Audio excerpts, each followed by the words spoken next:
Hi friends, இன்றைக்கி நம்ம சிறகடிக்க ஆசை பார்ப்போமா? பார்க்குறதுக்கு முன்னாடி ஒரு லைக் போட்டு வாங்க வீடியோக்குள்ளே போகலாம். என்ன நடக்குதுன்னு பார்த்தீங்கன்னா, ரோகிணியோட ஆக்டிங் தயாராகிடுச்சுல, அதை இப்போ என்கேஜ்மெண்ட் பண்ணாங்களா, அந்த பொண்ணுகிட்ட காட்டுறாங்க. எப்படி காட்ட முடியுமோ அந்த மாதிரி அழுகிற மாதிரி நடித்து காமிக்கிறாங்க. அந்த பொண்ணு நம்பிட்டு போயிடுறாங்க. அப்புறம் பார்த்திங்கன்னா, நம்ம முத்து அவருடைய கார் இதில் ஷெட்டில் இருக்கார். ஷெட்டில் இருக்கையில் அவங்க மாமியா பேசுகிறாங்க. பேசிட்டு, சத்யாவுக்கு நீங்கள் சப்போர்ட் பண்ணாதீங்க மாப்பிள்ளை, சத்யா உங்கள் சப்போர்ட் கிடச்சா அது ரொம்ப நம்பிக்கை ஆயிரும். அவன் நம்ம சொல்கிறத கேட்க மாட்டான். எனக்கு சிந்தாமணி மேலே ஒரு நம்பிக்கையும் இல்லை. எனக்கு என் பிள்ளை மட்டும் உயிரோடு இருந்தால் போதும். அவங்க பொண்ணை லவ் பண்ணி என் பிள்ளை உயிர் இழக்கணுன்றது தேவையில்லை. அதனால் நீங்கள் சத்யாவுக்கு சப்போர்ட் பண்ணாதீங்க அப்படின்னு சொல்கிறாங்க.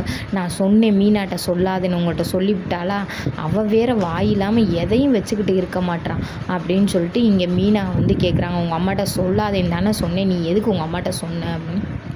அப்புறம் அம்மாவும் பயந்துக்கிட்டே இருப்பாங்களே, இதனால என்ன இருக்குது, அம்மாட்ட சொல்கிறனால தப்பு இல்லை அப்படின்னு சொல்கிறாங்க. ரெண்டு பேர்த்துக்குள்ளேயும் ஒரு வாக்குவாதம் வருது. ரெண்டு பேரும் பேசுகிறாங்க. பேசி முடிச்சுட்டு, மீனா எனக்கு பசிக்குது மீனா, வா மீனா போகலாம் அப்படின்னு சொல்கிறாரு.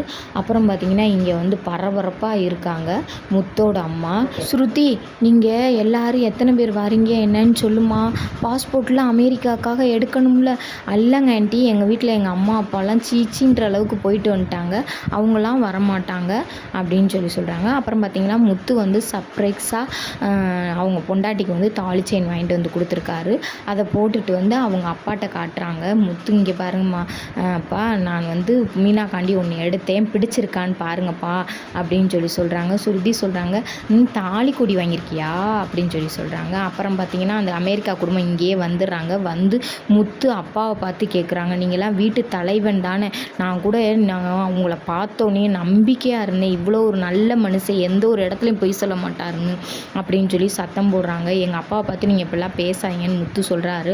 அப்புறமா நம்ம மனோஜுக்கும் பழைய பொண்ணு பார்த்தாங்களா, அந்த பொண்ணு சொல்லுது, இல்லை முத்தண்ணா, நடந்தது உங்களுக்கு என்னன்னு தெரியாது, அதான் நீங்கள் இப்படி பேசுகிறீங்க அப்படின்னு சொல்கிறாங்க. அதோட நாடகத்தை முடிச்சிடுறாங்க.